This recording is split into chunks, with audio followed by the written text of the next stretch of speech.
ಪ್ರೀತಿಯ ಮಿತ್ರರಿಗೆ ಮಧುಮಾಲಾ ಕಥಾಸ್ಮೃತಿ ಯೂಟ್ಯೂಬ್ ಚಾನಲ್ಗೆ ಆತ್ಮೀಯ ಸ್ವಾಗತ. ಋಣಾನುಬಂಧ ಭಾವನೆಗಳ ಬಲೆಯೊಳಗೆ ಸಂಚಿಕೆ 28. ತಂದೆ ತೀರಿಕೊಳ್ತಿದ್ದ ಹಾಗೆ ಮಾಧವ ಭಟ್ರು ಹೆಂಡತಿಯೊಂದಿಗೆ ಸೇರಿ ತಮ್ಮನ ಪಾಲಿನ ಆಸ್ತಿಯನ್ನು ಕಬಳಿಸುವ ಹುನ್ನಾರ ನಡೆಸಿದ್ರು. ಮುಗ್ಧ ಸ್ವಭಾವದ ಕೇಶವ ಏನು ಹೇಳಿದ್ರು ಒಪ್ಪಿಯೇ ಒಪ್ತಾನೆ ಅಂತ ತಿಳಿದಿದ್ದ ದಂಪತಿಗಳ ಆಸೆಗೆ ತಣ್ಣೀರೆರಚಿದಂತಾಗಿತ್ತು. ಗಂಡ ಹೆಂಡತಿ ಇಬ್ರು ಕೇಶವ ಭಟ್ಟರ ಮಾತು ಕೇಳ್ತಿದ್ದ ಹಾಗೆ ಕೆಂಡಾಮಂಡಲರಾದ್ರು. ಅಷ್ಟರವರೆಗೂ ನಯವಾಗಿ ಮಾತನಾಡ್ತಿದ್ದವರು ಇದ್ದಕ್ಕಿದ್ದಂತೆ ಇಬ್ಬರ ಮಾತಿನ ವರಸೆಯೇ ಬದಲಾಗತೊಡಗಿತ್ತು. ಕೇಶವ, ನನಗೆ ಮೊದಲೇ ಅನುಮಾನವಿತ್ತು. ಯಾವಾಗ ನೀನು ಹೆಂಡತಿಯೊಟ್ಟಿಗೆ ಮಾತನಾಡಬೇಕು ಅಂತ ಕೋಣೆ ಸೇರಿಕೊಂಡ್ಯೋ ಅವಳ ಎಂತಾದರೂ ಕಿವಿ ಚುಚ್ತಾಳೆ ಅನ್ನೋದನ್ನು ಮೊದಲೇ ಅರ್ಥ ಮಾಡಿಕೊಂಡಿದ್ದೆ. ಹೇಗೂ ಅಪ್ಪಯ್ಯ ಅಂತೂ ತೀರಿದ್ದಾಯ್ತು.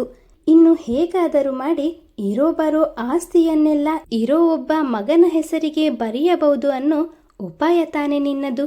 ನಾವು ಅದಕ್ಕೆಲ್ಲ ಅವಕಾಶ ಕೊಡುವುದೇ ಇಲ್ಲ. ಇವತ್ತೇ ಈಗಲೇ ಈ ಆಸ್ತಿ, ಜಮೀನು, ಮನೆ ಎಲ್ಲವೂ 2 ಪಾಲಾಗಬೇಕು ಅಷ್ಟೆ ಅಂತ ಒಂದ್ರ ಮೇಲೊಂದು ಮಾತಿನ ಬಾಣಗಳನ್ನು ಹೂಡಲಾರಂಭಿಸಿದ್ರು. ಜಗಳ ತೀರಾ ವಿಪರೀತಕ್ಕೆ ಹೋಗ್ತಿದ್ದ ಹಾಗೆ ದನಿ ಎತ್ತರಿಸಿ ಮಾತಾಡಿದ ಕೇಶವ ಭಟ್ರು, ಅಣ್ಣ, ಅತ್ತಿಗೆ, ನಿಮ್ಮ ಮನಸ್ಸಿನಲ್ಲಿ ಈ ರೀತಿ ವಿಷ ತುಂಬಿಕೊಂಡಿದ್ದೀರಿ ಅಂತ ನಾನು ಕನಸು ಮನಸ್ಸಿನಲ್ಲೂ ಎಣಿಸಿರಲಿಲ್ಲ. ನೀವು ಅಂದುಕೊಂಡಂತೆ ನಮಗೆ ಆಸ್ತಿಯ ಮೇಲೆ ವ್ಯಾಮೋಹವಿಲ್ಲ. ಹಾಗೆಯೇ ಅಪ್ಪಯ್ಯ, ಅಜ್ಜಯ್ಯ, ಮುತ್ತಾತ ಎಲ್ಲರೂ ಕಷ್ಟಪಟ್ಟು ಕಟ್ಟಿ ಬೆಳೆಸಿದ ಈ ಮನೇನ 2 ಪಾಲಾಗಲಿಕ್ಕೆ ನಾನು ಖಂಡಿತ ಬಿಡುವುದಿಲ್ಲ. ಅಂತೂ ನಿಮ್ಮ ಹಠವೇ ಗೆಲ್ಲಬೇಕು ಎಂದಾದರೆ ನನ್ನ ನಿರ್ಧಾರ ಕೇಳಿ. ಈ ಆಸ್ತಿಯಲ್ಲಿ ಒಂದೇ ಒಂದು ನಯಪೈಸೆಯೂ ನಮಗೆ ಬೇಡ. ಅಪ್ಪಯ್ಯ ಹೇಳಿಕೊಟ್ಟ ವಿದ್ಯೆ ನನ್ನಲ್ಲುಂಟು. ಹೇಗಾದರೂ ನನ್ನ ಹೆಂಡತಿ ಮಗನನ್ನು ಸಾಕುವ ತಾಕತ್ತು ನನಗುಂಟು ಅಂತ ಹೆಂಡತಿಯ ಮುಖ ನೋಡಿದ್ರು. ಅದಾಗಲೇ ಶ್ಯಾಮಲ ತಮ್ಮ ಹಾಗೂ ಗಂಡ ಮತ್ತು ಮಗನ ಬಟ್ಟೆಗಳನ್ನೆಲ್ಲ ಒಂದು ಪೆಟ್ಟಿಗೆಯಲ್ಲಿ ತುಂಬಿಸಿಕೊಂಡು ಬಂದು ಮನೆಯ ಅಂಗಳದಲ್ಲಿ ಆಡ್ತಿದ್ದ ಅಗಸ್ತ್ಯನನ್ನು ಕಂಕುಳಲ್ಲಿ ಎತ್ಕೊಂಡು ನಿಂತಿದ್ರು. ಮಾಧವ ಭಟ್ರು ಹಾಗೂ ಹರಿಣಿಯವ್ರಿಗೆ ಅವರ ಮುಂದಿನ ನಡೆ ಏನು ಅನ್ನೋದು ಅರ್ಥವಾಗದೆ, ಇದೆಂತ ಶ್ಯಾಮಲ, ಬಟ್ಟೆಗಳನ್ನೆಲ್ಲ ತುಂಬಿಕೊಂಡು ಮಗುನ ಜೊತೆಲಿ ಕರ್ಕೊಂಡು ಎಲ್ಲಿಗೂ ಹೊರಟಿರೋ ಹಾಗಿದೆ. ಇಲ್ಯಾರೂ ನಿಮ್ಮನ್ನು ಮನೆ ಬಿಟ್ಟು ಆಚೆ ಹೋಗಲಿಕ್ಕೆ ಹೇಳಿಲ್ಲ. ನೀನು ನಿನ್ನ ಗಂಡನ ಹಾಗೆ ಹಠ ಮಾಡೋಕ್ಕಾಗ. ನೀನಾದರೂ ಅವನಿಗೆ ಬುದ್ಧಿ ಹೇಳು. ಮನೆಯನ್ನು ಪಾಲು ಮಾಡಲಿಕ್ಕೆ ಒಪ್ಪಿಕೋ ಅಂದರು. ತಂದೆ ತೀರಿಕೊಳ್ತಿದ್ದ ಹಾಗೆ ಅಣ್ಣ ತಮ್ಮನ ಸಂಸಾರವನ್ನು ಹೊರಗಟ್ಟಿದ ಅಂತ ಊರಿನವರು ಆಡಿಕೊಳ್ತಾರೆ ಅಂತ ಹೆದರಿ ಈ ರೀತಿಯ ನಾಟಕ ಮಾಡ್ತಿದ್ದಾರೆ ಅನ್ನೋದು ಶ್ಯಾಮಲಾರಿಗೂ ತಿಳಿದಿತ್ತು. ಭಾವ, ನೀವೆಂತ ಸಹ ಬೇಸರ ಮಾಡ್ಕೋಬೇಡಿ. ನಮ್ಮಿಂದ ನಿಮಗೆ ಯಾವ ಕೆಟ್ಟ ಹೆಸರು ಬರುವುದಿಲ್ಲ. ಅದಕ್ಕೆ ನಾವು ಅವಕಾಶವನ್ನು ಕೊಡುವುದಿಲ್ಲ.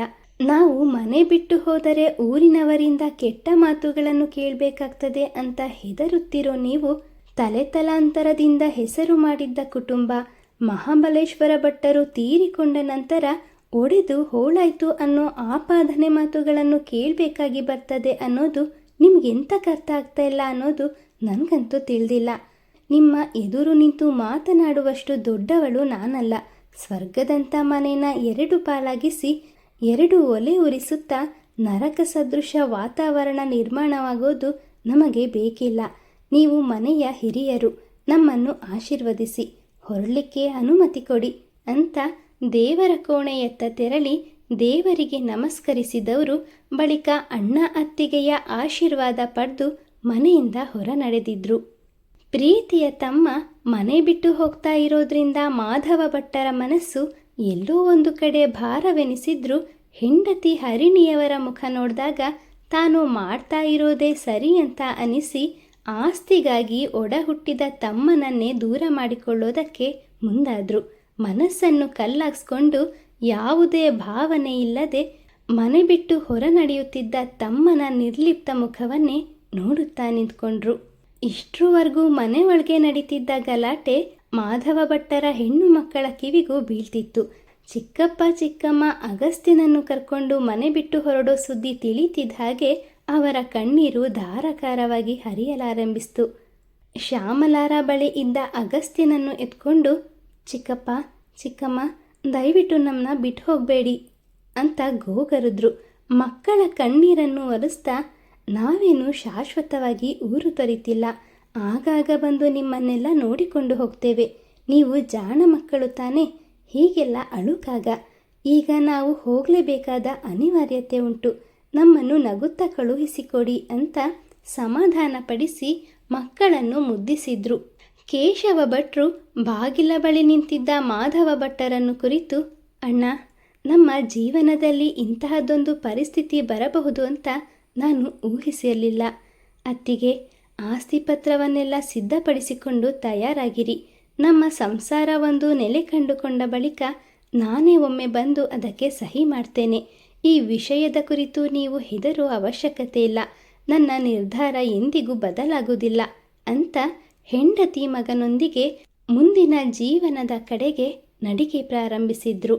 ಮುಕ್ಕಾಲು ಆಸ್ತಿನ ತಮ್ಮದಾಗಿಸಿಕೊಳ್ಳೋದಕ್ಕೆ ಹುನ್ನಾರ ನಡೆಸಿದ್ದವ್ರಿಗೆ ಈಗ ಇಡೀ ಆಸ್ತಿಯೇ ತಮ್ಮ ಕೈ ಸೇರ್ತಿದೆ ಅನ್ನೋದನ್ನು ನಂಬೋದಕ್ಕೆ ಅಸಾಧ್ಯವಾಗಿತ್ತು. ಮನೆ ಪಾಲು ಮಾಡದೆ ಒಂದೇ ಮನೆಯಲ್ಲಿ ಇದ್ದಿದ್ರೆ ಕೇಶವ ಹೇಗಾದರೂ ಅಣ್ಣನ ಮನಸ್ಸನ್ನು ಬದಲಾಯಿಸೋದಕ್ಕೆ ಪ್ರಯತ್ನ ಪಟ್ಟೇ ಪಡ್ತಿದ್ದ. ಹೇಗೋ ಅವನು ಸಂಸಾರ ಸಮೇತ ಮನೆ ಬಿಟ್ಟು ತೊಲಗಿದ್ನಲ್ಲ, ಅಷ್ಟೇ ಸಾಕು ಅಂತ ಹರಿಣಿ ನಿಟ್ಟುಸಿರು ಬಿಟ್ರು.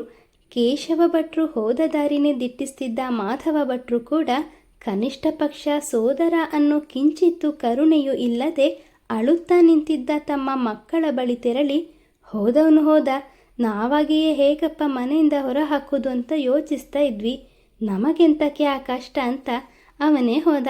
ಕೊನೆಗೂ ಎಲ್ಲವೂ ಒಳಿತೇ ಆಯಿತು. ಬನ್ನಿ ಒಳಗೆ ಹೋಗುವ ಅಂತ ಬಲವಂತದಿಂದ ಮಕ್ಕಳನ್ನು ಒಳ ಕರೆದುಕೊಂಡು ನಡೆದ್ರು. ಚಿಕ್ಕಂದಿನಿಂದಲೂ ತೋಟ ಹೊಲಗದ್ದೆಗಳಲ್ಲಿ ದುಡಿದು ಅಷ್ಟೋ ಇಷ್ಟೋ ಸಂಪಾದನೆ ಮಾಡಿ ಕೂಡಿಟ್ಟ ಹಣವೀಗ ಕೇಶವ ಭಟ್ಟರ ಸಹಾಯಕ್ಕೆ ಬಂದಿತ್ತು.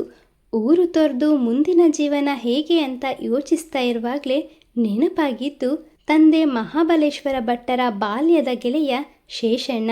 ಶೇಷಣ್ಣನ ಬಳಿ ನಡೆದ ವಿಷಯವನ್ನು ತಿಳಿಸಿದಾಗ, ಈ ಮಾಧವನಿಗೆ ಇಂತಹ ದುರ್ಬುದ್ಧಿ ಎಂತಕ್ಕೆ ಬಂತೋ, ನಾನು ಮಧ್ಯಸ್ಥಿಕೆ ವಹಿಸಿದ್ರೂ ಮನೆ ಭಾಗ ಆಗಲಿಕ್ಕೆ ಖಂಡಿತ ಬಿಡ್ತಾ ಇರಲಿಲ್ಲ. ನನ್ನ ಗೆಳೆಯನಿಗೆ ನಾನೇ ಮೋಸ ಮಾಡುದುಂಟಾ?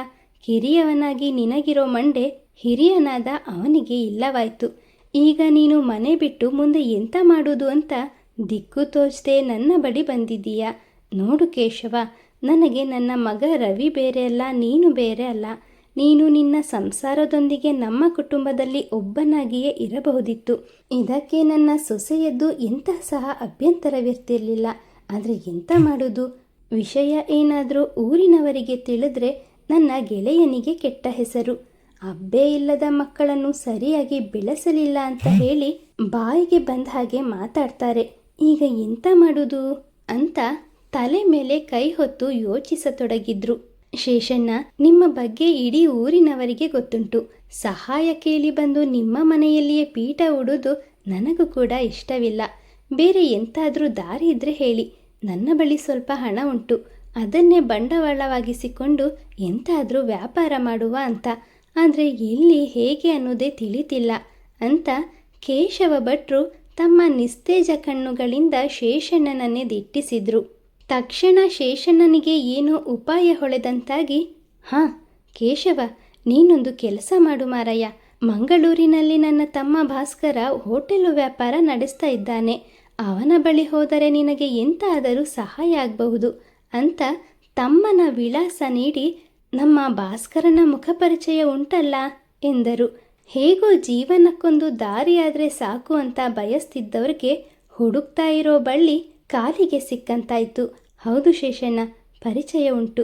ತಮ್ಮಿಂದ ಬಹಳ ಉಪಕಾರವಾಯಿತು. ಅವರಿಗೆ ಕೃತಜ್ಞತೆ ತಿಳಿಸಿ ಮಂಗಳೂರಿನ ಕಡೆ ಪ್ರಯಾಣ ಬೆಳೆಸಿದ್ರು. ಮಂಗಳೂರು ತಲುಪಿ ಶೇಷಣ್ಣನವರ ಸಹೋದರನನ್ನು ಭೇಟಿ ಮಾಡಿ ವಿಷಯ ತಿಳಿಸಿದಾಗ ಅವರ ಸಹೋದರ ಭಾಸ್ಕರ ಕೇಶವ ಭಟ್ಟರ ಸಂಸಾರವನ್ನು ಆದರದಿಂದ ಬರಮಾಡಿಕೊಂಡ್ರು. ಅವರ ವಿಷಯವನ್ನೆಲ್ಲ ಕೇಳಿದ ಬಳಿಕ, ಛೇಚೆ, ಊರಿನಲ್ಲಿ ಇಷ್ಟೆಲ್ಲ ಆಗಿದೆ ಅಂತ ತಿಳಿಲೇ ಇಲ್ಲ ಮಾರೇರೆ. ನೀವೊಂದು ಕೆಲಸ ಮಾಡಿ, ಉಳಿಲಿಕ್ಕೆ ಯಾವುದಾದ್ರೂ ಬಾಡಿಗೆ ಮನೆ ನೋಡುವ. ಅಂದಹಾಗೆ ನಿಮಗೆ ಅಡುಗೆ ಮಾಡಲಿಕ್ಕೆ ಬರ್ತದಾ ಅಂದಾಗ ಕೇಶವ ಭಟ್ರು, ಏನೋ ತಕ್ಕ ಮಟ್ಟಿಗೆ ಬರ್ತದೆ, ನನ್ನ ಹೆಂಡತಿಯ ಕೈ ರುಚಿ ಒಳ್ಳೆದುಂಟು ಅಂದರು. ಮತ್ತಿನ್ನೇನು, ಜೀವನಕ್ಕೂ ಒಂದು ದಾರಿ ಆಯ್ತಲ್ಲ. ನನ್ನದೇ ಒಂದು ಕೈಗಾಡಿ ಉಂಟು. ಸದ್ಯಕ್ಕೆ ಅದರ ಉಪಯೋಗ ನನಗಿಲ್ಲ. ನಿಮಗಾದರೂ ಉಪಯೋಗಕ್ಕೆ ಬರಬಹುದು ಅಂದ್ರು. ಯಾವುದೇ ಕೆಲಸ ಆದರೂ ಕೆಲಸದಲ್ಲಿಯೇ ದೇವರನ್ನು ಕಾಣ್ತಿದ್ದ ಕೇಶವ ಭಟ್ರು ಸರಿ ಅಂತ ಒಪ್ಪಿಗೆ ನೀಡಿದ್ರು. ಮೊದಮೊದಲು ಸಂಜೆ ಸಮಯದಲ್ಲಿ ಮಾತ್ರ ಮಂಗಳೂರಿನ ಹೆಸರುವಾಸಿ ಖಾದ್ಯಗಳಾದ ಗೋಳಿ ಬಜೆ, ಮಂಗಳೂರು ಬನ್ಸ್ ತಯಾರಿಸಿ ವ್ಯಾಪಾರ ನಡೆಸ್ತಿದ್ದವರು ಕಾಲಕ್ರಮೇಣ ಬೆಳಗಿನ ಉಪಹಾರವನ್ನು ಪ್ರಾರಂಭಿಸಿದ್ರು. ಗಂಡ ಹೆಂಡತಿ ಇಬ್ಬರು ಸೇರಿ 7-8 ಬಗೆಯ ಅಡುಗೆ ತಯಾರಿಸಿ ಬೆಳಗ್ಗೆಯಿಂದ ರಾತ್ರಿವರೆಗೂ ಕಷ್ಟಪಟ್ಟು ದುಡಿತಿದ್ರು. ಅವರು ತಯಾರಿಸ್ತಿದ್ದ ಆಹಾರ ಎಷ್ಟೇ ರುಚಿಕರವಾಗಿದ್ರೂ ಗಲ್ಲಿಗೊಂದು ಹೋಟೆಲ್ ತಲೆ ಎತ್ತುತ್ತಿರುವಾಗ ಕೇಶವ್ ಭಟ್ರು ಕೈಗಾಡಿ ಯಾರ ಕಣ್ಣಿಗೂ ಬೀಳ್ದಾಯ್ತು. ಮೊದಮೊದಲು ನೊಣಗಳಂತೆ ಮುತ್ತಿಕೊಳ್ತಾ ಇದ್ದ ಜನರ ಸಂಖ್ಯೆ ಬರ್ತಾ ಬರ್ತಾ ಕಡಿಮೆಯಾಗತೊಡಗ್ತು. ಒಂದೆಡೆ ಬೆಳೀತಾ ಇರೋ ಮಗ, ಇನ್ನೊಂದೆಡೆ ಕೈ ಹತ್ತದಿರೋ ವ್ಯಾಪಾರ. ಲಾಭದ ಮಾತಿರಲಿ, ಕನಿಷ್ಠ ಪಕ್ಷ ಹಾಕಿದ್ದ ಬಂಡವಾಳ ಕೂಡ ಕೈಗೆ ಸಿಗ್ತಾ ಇರಲಿಲ್ಲ. ಹೀಗೆ ಆದರೆ ಜೀವನ ಕಷ್ಟ ಅಂತ ಆಲೋಚಿಸಿದ ಕೇಶವ ಭಟ್ರು ಹೆಂಡತಿಯೊಂದಿಗೆ ಚರ್ಚಿಸಿ ಕೊನೆಗೂ ಒಂದು ದೃಢ ನಿರ್ಧಾರಕ್ಕೆ ಬಂದರು. ಇಷ್ಟು ದಿನ ತಮಗೆ ಆಶ್ರಯ ನೀಡಿ ಜೀವನಕ್ಕೊಂದು ದಾರಿ ಮಾಡಿಕೊಟ್ಟಿದ್ದ ಭಾಸ್ಕರ ರಾಯರಿಗೆ ತಮ್ಮ ನಿರ್ಧಾರ ತಿಳಿಸಿ ಅವರ ಸಹಾಯಕ್ಕೆ ಕೃತಜ್ಞತೆ ಸಲ್ಲಿಸಿದವರು ಹುಟ್ಟೂರು ತೊರೆದು ಮುಂದಿನ ದಾರಿ ತಿಳಿದಿದ್ದಾಗ ತಮ್ಮ ಕೈಲಾದ ಸಹಾಯ ಮಾಡಿದ್ದ ಶೇಷಣ್ಣನಿಗೆ ಧನ್ಯವಾದ ತಿಳಿಸುವಂತೆ ಹೇಳಿ ಮೊದಲೇ ನಿರ್ಧರಿಸಿದಂತೆ ಬೆಂಗಳೂರಿನತ್ತ ಮುಖ ಮಾಡಿದ್ರು. ಕಾಣದ ಬೆಂಗಳೂರು ಪಟ್ಟಣಕ್ಕೆ ಕಾಲಿಟ್ಟ ಕೇಶವ ಭಟ್ಟರ ಸಂಸಾರ ನೆಲೆ ಕಂಡುಕೊಳ್ಳುವುದೇ? ನಿರೀಕ್ಷಿಸಿ ಮುಂದಿನ ಸಂಚಿಕೆಯಲ್ಲಿ. ಮಿತ್ರರೇ, ಕಥೆಯ ಬಗ್ಗೆ ನಿಮ್ಮ ಅನಿಸಿಕೆ ಅಭಿಪ್ರಾಯಗಳನ್ನು ದಯವಿಟ್ಟು ಕಮೆಂಟ್ನ ಮೂಲಕ ತಿಳಿಸಿ. ಕತೆ ಇಷ್ಟ ಆದರೆ ಲೈಕ್ ಮಾಡಿ, ಶೇರ್ ಮಾಡಿ, ಚಾನಲ್ ಸಬ್ಸ್ಕ್ರೈಬ್ ಮಾಡಿಕೊಂಡು ನಮ್ಮನ್ನು ಪ್ರೋತ್ಸಾಹಿಸಿ. ಮುಂದಿನ ಸಂಚಿಕೆಯಲ್ಲಿ ಮತ್ತೆ ಸಿಗೋಣ. ಧನ್ಯವಾದಗಳು.